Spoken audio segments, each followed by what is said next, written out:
You know, before we jump into the avalanche of questions flying around lately, there's something I need to get off my chest. And yeah, it's personal. I've got my eyes locked on a milestone, 25,000 followers on what I'll forever call Twitter. Yeah, I know, it's called X now, but come on, some things just don't need rebranding. So if you're enjoying the ride, hit that follow button. And hey, if you got something to say or ask, shoot me a direct message. It's just a better way to talk without wading through spam bots and random nonsense clogging up the replies. Now, let's get into what's really heating up the timeline. Someone dropped a classic debate. Who has the better general manager, the Cowboys or the Mavericks? Look, both teams bring drama and big headlines, but if we're keeping it real, the Cowboys are way ahead. And that might sound wild to some. It's Jerry running the show in Dallas, and say what you will, the guy's not afraid to be front and center. He is the Cowboys. Nico Harrison, on the other hand, man, it feels like he's pulling moves just to get a reaction. Every time he talks, it's like he's doubling down on the last curveball he threw. I mean, props for the entertainment factor, but if we're talking management, the Cowboys feel way more structured, even with the circus that comes with Jerry. It's almost like he thrives in the chaos. The Mavs, it just feels chaotic without the control. Now, switching gears, draft season talk is in full swing, and a solid question came up about taking a cornerback in the second or third round. I actually like this idea, especially with the kind of depth we're working with. We've got 7 picks on day 3, all starting after pick 149, so grabbing 2 corners isn't a stretch at all. It's smart, honestly. This isn't just about filling starting spots. It's about loading up with value, picking guys you genuinely believe in. And speaking of belief, I'm starting to get behind Jordan Hancock from Ohio State. If the top targets are off the board, guys like Upton Stout or Jacob Parrish, Hancock at pick 163 is a solid move. He's got that nickel corner potential, the kind of guy who might not scream star right away, but he plays with grit and you can mold him.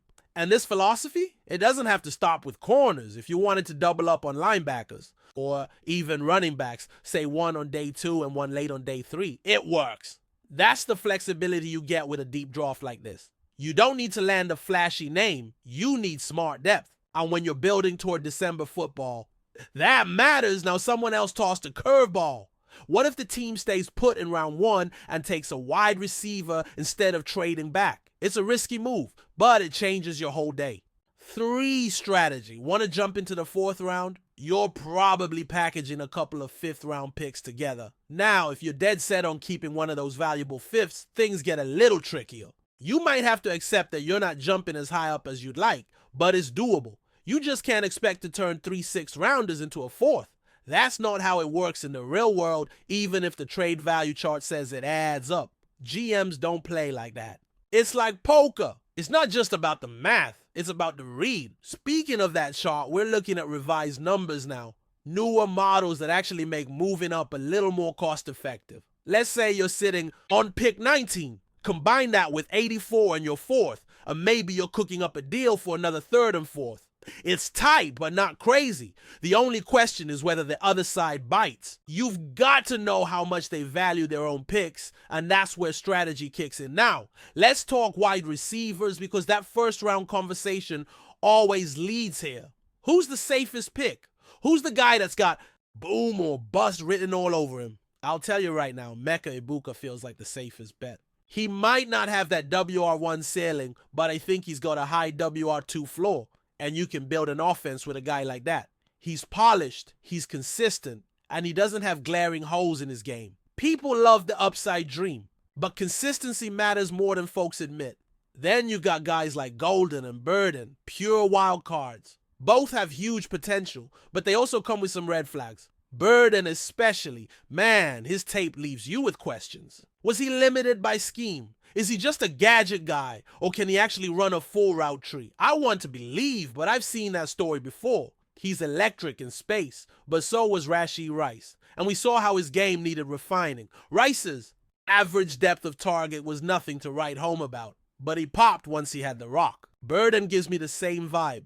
He's exciting but risky. Golden, on the other hand, is a weird one. Statistically, his production just isn't where you'd expect it to be for a 1st round guy. But the tools, they're real. I've got both. Golden and Burden ranked higher than Achuka. And yeah, that might be controversial, but I see more upside there. They're in my top 20 overall for this class, and that's saying something considering how deep the pool is. If Burden's on the board at 12, I'm taking a long look, maybe deeper than most. I think people are sleeping on his upside. So now you're thinking, would you trade back and still take a shot on Burden? Honestly, I wouldn't hate it. This draft's full of guys who peaked in 2023, and Burden is one of them. Sure, his quarterback was shaky, and the offense had to scheme around it. They just dumped the ball off and hoped he'd make magic happen. It worked. Sometimes. That's part of the evaluation. And look, if we're being honest, speed alone isn't enough anymore. You need receivers who can win in space, sure, but also win after the catch and fight through contact. That's why guys like Golden and McMillan stand out to me. Golden has the top-end speed and route running. McMillan brings size and knows how to stretch the field. And Burden? He might be the best in this class at picking up yards after contact. He's not a finished product, but he's explosive. Right now, I'm leaning toward Golden, but I wouldn't throw shade if the team pulled the trigger on Burden instead. I just want someone who can fill that hole, that need for a true yards after catch threat. Because outside of CeeDee Lamb, we don't have that guy. Turpin's fun in short bursts, but we're lacking a vertical threat that can truly change the game. That's what separates contenders from pretenders in today's league.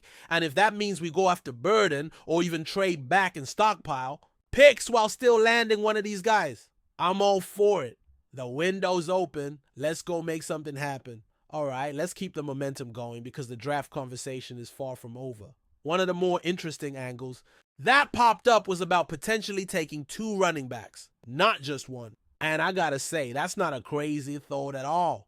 If we're being real, the current state of our running back room isn't exactly scaring anybody. You got one guy who brings that quick cut and explosiveness, the other with more power and size. So what do?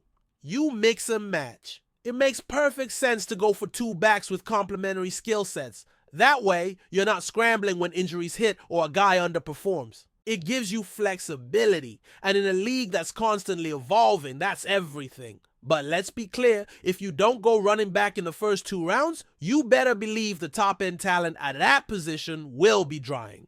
Up fast is just how the draft board usually plays out. So what's the move? You wait, then look for value. Or if the board gets weird and a stud back is still hanging around mid-third, maybe you package a pick or 2 and go get him. And look, I'm not against trading for a veteran back either. Some teams will draft their guy early and suddenly realize they've got one too many in the room. That's when you pounce. You can grab someone who might not be a star, but who can give you reps immediately and handle tough downs. Now switching lanes a bit, a lot of folks out there are obsessed with quarterback rumors. Are we going to trade our QB? Are we moving on? And every time I hear that stuff, I just shake my head. Let me say this loud and clear. People throwing out those ideas don't understand what they're talking about. There's zero logic behind moving off your quarterback right now. You're not hiring an offensive coordinator who's tailor-made for a QB, only to then send that same QB packing. That's not how any of this works. No team in its right mind invests millions and brings in a system guy just to scrap the foundation a week later. That's not football logic. That's clickbait logic. And sure, yeah, we've seen some weird front office moves over the years, but even the wildest GMs know better than to make a move like that without a backup plan. This isn't Madden. You can't just hit the reset button and expect everything to be fine. Unless there's a no-doubt slam dunk upgrade on the table. And there isn't, you ride with what you've got and build around it. So when someone asks, how confident are you in Dak Prescott right now from 1 to 10? I'm saying 7, maybe even 8. He's not perfect, but there's still enough there to build on, especially with a competent coaching staff. Putting him in a position to succeed. Now let's take a second to shout out Jariah Jones. Man, this guy is something else. He's got that burst, that quickness off the line, and he doesn't just beat you, he leaves you flat-footed wondering what just happened. It's always exciting to see a player like that pop up on film. And yeah, random side note, but that track playing during his highlights gave me Smashing Pumpkins vibes at first, but turns out it was Rush. Still a great choice. It's little things like that, the vibe, the energy, that makes scouting and draft prep so fun. Back to the business. Side, if the board plays out in a way where we don't take a running back early, I'd start looking hard at guys like Alfred Collins. He's not a household name, but he's sitting in that sweet spot between the second and third round, and I've got him graded firmly in my top 65. And listen, I've already got my top 4 backs ranked ahead of him: Gentry, Hampton, Henderson, and Judkins, and I still think Collins is a value. That's how deep this class is at running back. You've got your top tier guys, but then you've also got a solid tier 2 group that can easily step in and produce. What I'd love to see is a calculated trade up into the 4th round to grab a guy like Collins. You don't have to spend heavy, but maybe flip a future pick or package a couple of later ones. It's the kind of move that feels small on draft night, but pays off big when depth starts getting tested halfway through the season. Either way, you've got to leave this draft with at least one impact runner. Now let's pivot back to receivers. Let's say you're sitting at pick 12 and your board still has Burden, Golden, and McMillan. What do you do? Honestly, I lean toward Golden, but I wouldn't be mad about any of them. McMillan's got that big frame and he knows how to get deep. Golden's a technician with legit burst, and Burden is a monster after the catch. I have them all ranked in my top 30, which tells you how tight the gap is.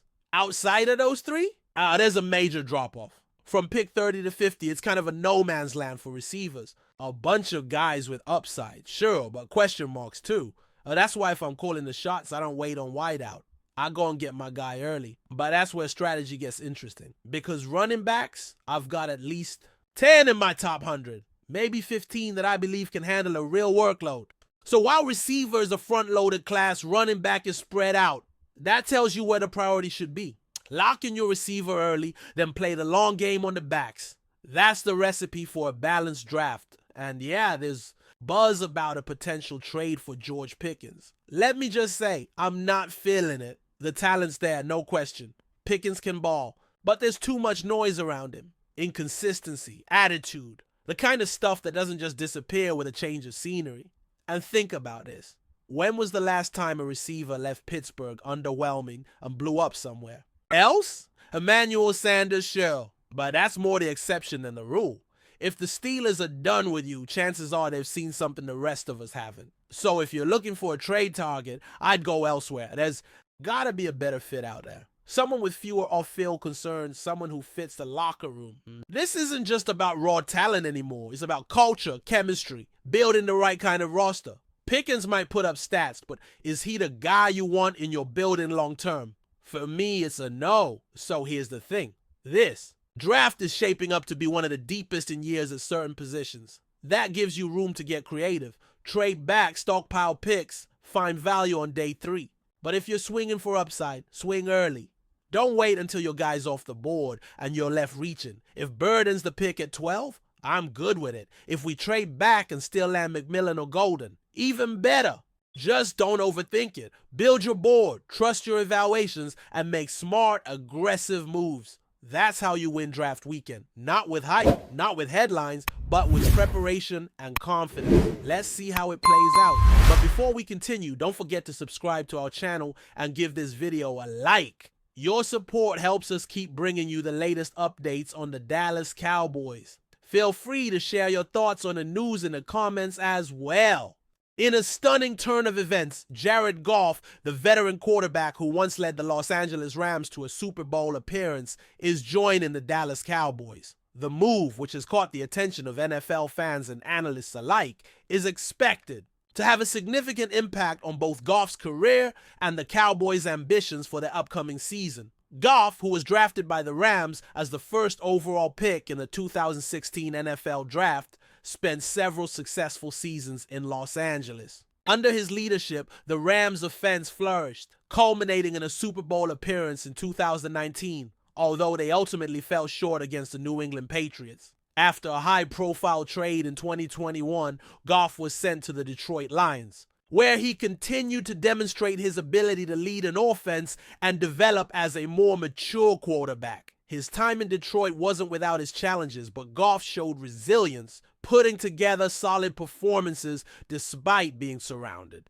by a rebuilding team. Now, as he joins the Cowboys, Goff brings with him a wealth of experience, leadership, and an understanding of what it takes to succeed on the biggest stages. For the Cowboys, the acquisition of Goff is a bold move aimed at addressing a critical need at the quarterback position. While Dak Prescott has been the face of the Cowboys offense for years, Goff's arrival adds depth and competition to the quarterback room.